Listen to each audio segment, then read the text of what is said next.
Yes, it's the weather. Yes, it's taxes. Yes, Florida has no state income tax and Tampa has beaches. But if you came here for that take, you already know it and you can go watch it literally anywhere else. Everyone covers it. But that's not why Brady Tkatchuk left Ottawa. That's not why Connor Hellebuyck might leave Winnipeg. Players have known about Florida weather for 30 years. Nobody wanted to play there until very recently. So why don't we dive in on exactly what changed? American players aren't leaving Canada for the sun. They're leaving because Canadian clubs sold them on history and mythology instead of building a real identity. And once they got close enough to see the gap, they went home. This isn't bitter. This isn't Canada versus America. We play hockey city by city and on an international stage. Canadians win the cup every year, and so do Americans, and so do Russians, and so do Europeans. But some clubs, they know exactly who they are, and some clubs are still hiding behind a logo on their jersey in a history from the 60s, 70s, and 80s that was oh so good. But the issue is they're expecting that history and that logo to do all the talking, not their actions in the dressing room and on the ice. So by the end of this video, you're going to understand why Quinn Hughes left, why both Tkachuks left, why Connor Hellebuyck may be next, and why none of it has actually anything to do with the beach or taxes. Those are just a bonus throw-in like table stakes. So there is an 8-year lie, and let's talk about the math nobody wants to talk about. A player signs a rookie deal, 3 years. He has no real say in where he plays. Then he hits restricted free agency, multiple years there too, depending on the deal, but they're still limited in control and still tied to a system that he didn't choose. And what?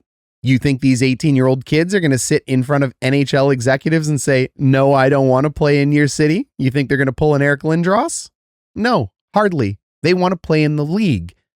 And they do get sold on the logo. And they do get sold on the history. They're fans too, right? They love Crosby. They love Gretzky. They love Canadians and Americans just like you and I do. But by the time a guy actually gets a real say in his own career, you're talking 7, 8, sometimes 10 years if it makes it all the way to age 27. Brady Tkatchuk gave Ottawa that runway. Matthew Tkachuk gave Calgary that runway on the heels of playoff runs. Connor Hellebuyck has been on the record wanting to finish his career in Winnipeg. He signed an 8-year deal as an unrestricted free agent. Quinn Hughes gave Vancouver that runway as well, and 2 of them were captains. That's not impatience. That's nearly a decade of patience. And in that decade, how many of those organizations actually had one plan? Not 3 GMs with 3 different visions, not a coaching change every time the plan needed one more year to breathe, not a new board of directors, one plan. Because here's what's wild. None of these guys are asking for a championship to be handed to them. They gave it 8 to 10 years. That's basically the entire prime of their NHL career. And what did they get back in return? A front office that just couldn't do them any justice. One that kept changing its mind about who it wanted to be. And it showed in the results, and we blamed the fans and the media. No cups. No real cup runs, close, but no cigar, no dynasty, no team knocking on the door year after year. Sure, the Oilers got there twice and lost both times, but even that window looks shut for now, doesn't it? I mean, 8 to 10 years of your prime, and that's the return on investment. So, what does identity actually mean? Let's define the one thing I keep saying, that word, identity. Let's look at the Carolina Hurricanes. Quarter-century-old franchise, not exactly steeped in original 6 mythology, is it? But they built a real identity in 25 years. Relentless forecheck, structure, a city that bought into it because the team committed to it first. The fans don't set the tone. The office sets the tone, the team sets the tone, and the fans choose whether to validate it by following. You can't set a tone with millions of people arguing different ways. But here's the part people forget. When an old tired hockey announcer called them jerks on national TV, they didn't get defensive. They leaned into it all the way. They didn't care about respecting the old ways of the league They made their own way. And you see it now in that young talent. Seth Jarvis and his buddies skating around like a bunch of jerks and loving every second of it. But this never happens in a Canadian organization. Can you imagine a young Leafs core embracing being called jerks on national television? They'd apologize for it in a press conference by Thursday. But Carolina didn't apologize. They put it on a t-shirt and sold it for cash. That's identity. Not pretending you're something out of a black and white highlight reel from 1967, but deciding who you are right now and refusing to soften it for anybody. Look at Vegas, expansion team, zero history. They didn't lean into nostalgia because they had none to lean on. So they built a culture from scratch and pushed the entire league's business model forward while doing it. Look at Florida. They figured out exactly what they were selling, baby. Speed, swagger, lifestyle, the Miami way, and they stopped apologizing for it. They had empty arenas. They were a joke. And now look at them. Because here's the thing. This isn't even a hockey problem. Green Bay, NFL, it's cold, it's small, and it's nowhere near Miami or Dallas for lifestyle. But ask any NFL free agent if Green Bay carries weight, because it does. Green Bay is one of the top 8 most powerful teams because they know exactly what it is. Title town, a legacy you get to be part of. Players don't choose Green Bay for the winters. They choose it because the identity is bigger than the discomfort the weather offers. That's the formula. Different sport, exact same math, except in an extremely small city and in a league that is worth billions more than the NHL. Okay, real quick here, guys. If you're getting values from these videos, head over to the link in the description and support the channel on Buy Me Coffee. There's no gambling ads here. It's just real hockey analysis supported by real hockey people who love the game. If you can't right now, that's fine. Just like the video, leave a comment. Tell me what you think about this topic. It's completely free and it helps me more than you will know. This channel is for you, by you, with me talking at you. So back to it. All right. Canada's identity crisis city by city. Let's pick on the country that I'm from. So why does this keep happening specifically in Canada to the 7 teams? Because Canadian hockey culture is so afraid of upsetting somebody. The media, the fans, ownership, it tries to be everything to everyone, and it ends up being nothing to anyone. And here's what makes it worse. Everyone's offended. Everyone has an opinion. Everyone is mad. But they're not offended because of the identity. They are offended because they don't win. And they don't win because they have no identity. If you're Canadian and this is making you mad right now, good. It means I'm onto something. Because we as Canadians have been hiding behind our own hockey history for way too long. And frankly, I'm sick of it. And I'm more sick of losing because winning doesn't care about your history.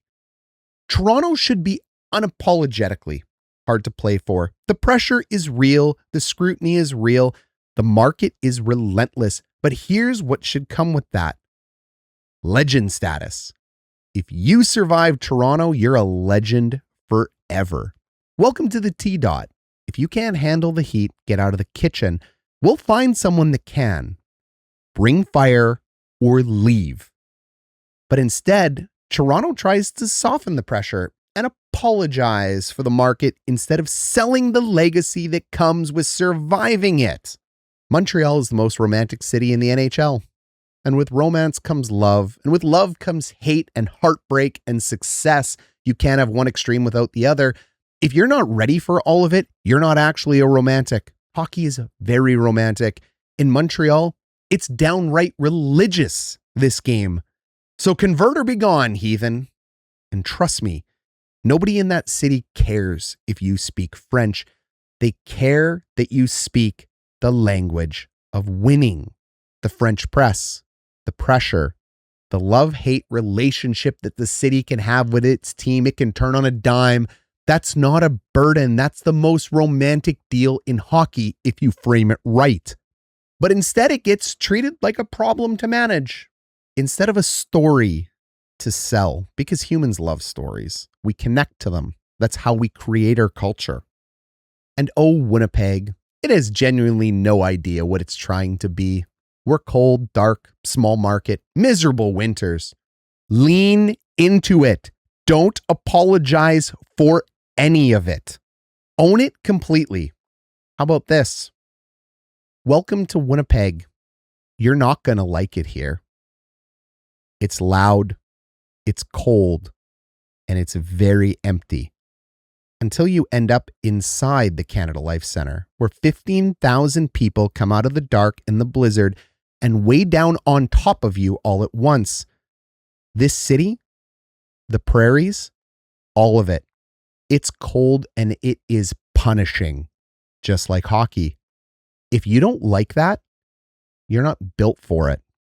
Welcome to friendly Manitoba, Thanks for the 2 points. Don't let the door hit you on the way out. But instead, Winnipeg is worried about corporate seats in a city of 800,000. Well done. Edmonton has the best player in the world walking around their city right now. And that's Vegas's entire formula. Come be part of something undeniable. Or don't. But stop pretending you're undecided about what you are. So why hasn't Edmonton actually used that? I mean, Vegas built an entire identity around being undeniable and players lined up to play for them and then be cut by them. Edmonton is literally the most undeniable player on the planet, and it's still negotiating like it's scared of its own roster. Edmonton is a city of getting work done. If you're not pulling your weight, you're out. That's the identity. That's the roughneck culture. That's the Edmonton culture. That's the culture of the city and every single industry that built it. So why is Connor McDavid not the entire recruitment pitch? Why are they still hanging on to pieces that haven't pulled their weight in years, Darnell Nurse, instead of using the best player alive as the reason every free agent should already be calling you? And don't roast me on his untradeable contract, Darnell Nurse. Many teams will take untradeable contracts for assets, and other teams, again, see the Vegas Golden Knights, Max Pacioretty, get out of contracts for water bottles with teams in the league that let them. So stop panicking. Edmonton is the city of champions. Start acting like it instead of the kid at junior high dances that is begging for anybody to just dance with him. That's not heartless business. That's the job. A roughneck doesn't apologize for cutting what doesn't work, but he does take pride in building something that does. Every single one of these markets has a real identity and human story to sell sitting right there, unused, because executives and owners only know one language: corporate. The players told you. And that's the part that should actually sting. Hughes was made the captain. Tkachuk was made the captain. These weren't disgruntled rentals looking for a way out. They were the players these organizations specifically chose to build around and lead.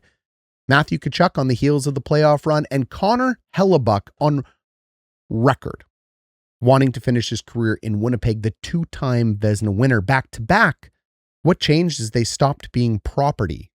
For years, they had no real choice. 3-year rookie deals, RFAs, you don't control your own future in this league early on. Then 8 years, 9 years arrives, and for the first time in their careers, they got to call the shots. Or in the case of Connor Hellebuyck winning a gold for Team USA, he realized his window might be closing. But regardless, they had every right to do so. They didn't want to spend the rest of their primes middling in and out of relevance, hoping that next year is finally the year. They wanted it now. Canada's teams can't offer sun. They can't offer a tax break, and they can't offer the beach. Fine. Nobody is really asking for that. But you can control what you can control. And what you can control is the message. Instead, these guys live through GM changes, coaching changes, shifting plans, pressured media, the same organization sending 3 different messages over 8 years from a whole bunch of stakeholders. And when the message is that muddled for that long, players don't get angry. They just leave. And that's not betrayal. That's the most honest exit interview in professional sports. They told you exactly what was wrong by walking away. So who's actually responsible for this? It's not the fans. Fans show up, fans care, fans bleed for these teams every single year. And it isn't the media. The media just reflects what's already happening in the room, the pressure from the fans and what's happening on the ice. It's ownership. It's every single decision an organization starts with. One hire. The owner picks the one below him, the president or the GM picks the coach builds the room. If that first decision is wrong, everything downstream is wrong.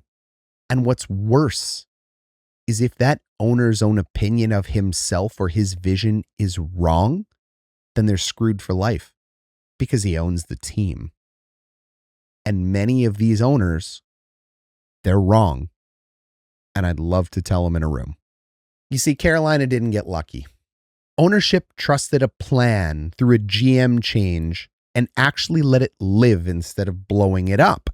And that's the entire difference right there. Don Waddell leaves, Eric Tulsky walks in, and a championship arrives because of the consistent plan and the top-down leadership. You see, identity is whatever the person at the very top decides it's going to be, and whether they have the spine to actually let it breathe. Some owners are absolutely fantastic about listening to the fan base, plugging into the city, and understanding what makes it tick. So it seems like a bottom-up identity takes hold. And some owners are fantastic at being mavericks and telling you exactly what is needed to start winning. Carolina was the bottom-up. Vegas is the top-down. But here's the key. Winning doesn't care about your history or how you're going to execute this plan. And winning doesn't care if you're building a winner or if you're buying one. Because Quinn Hughes and both Tkachuks already told you which one they were looking for. And the question is, can other NHL clubs, specifically those in Canada, figure out what they're looking for before it's too late? And maybe they're not trying to figure it out. Maybe they're trying to decide what they're selling. We'll catch you in the next one.